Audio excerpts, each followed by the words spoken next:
Welcome back to the programme.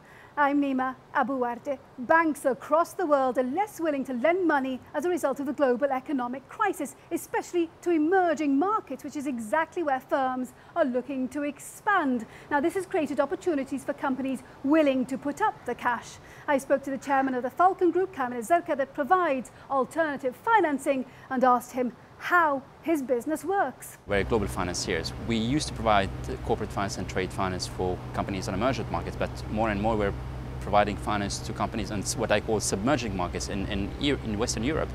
A lot of corporates in Southern Europe today, Spain, Italy, can't get finance even if they are very decent businesses. And banks from Northern Europe have been retrenching because of all the problems they had.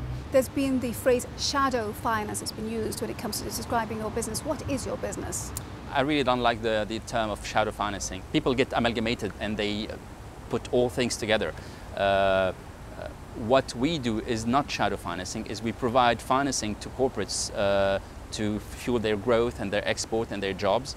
And I don't think there's anything shadow into this. I think what I would like to call our business is more alternative financing, because we're providing an alternative for the banking industry. And we're filling a gap that they have been leaving big and empty for where there is a real need for what we're offering. There have been calls to regulate your industry. Is this a good thing or just more red tape? I think there's always more red tapes coming with regulation, but we took the step to get regulated, even if we didn't need to, because we think regulation is coming. We didn't want to wait for that to come, and we took the preemptive step of getting regulated by the DFSA here, which we believe is putting us ahead of everybody else into this business. People have been saying that Dubai is back. Do you see this? I really believe Dubai is back, which is one of the reasons why we are here. Dubai went through some difficult years, and I think they've learned the lessons. Now, you're a sort of barometer for what's going on in the economies around the region. So what is happening? Where are we seeing activities? Give me industries. Well, I think the North African bit, I've seen it slowing down for us for the time being. People are waiting to see what's going to happen in Libya.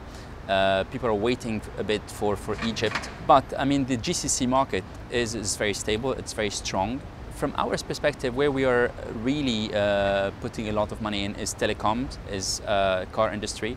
We see a lot of activities into the leasing business. There's a huge need for this. We recently partnered with a Saudi firm who had some major investment in the US. And we were able to help them into their investment abroad, which they find it more difficult to do with the local banks. I'm not saying it's impossible, it's more difficult to do. Kamel Alzarka from the Falcon Group speaking to me earlier. Now let's see what other business stories are making headlines across the region this week.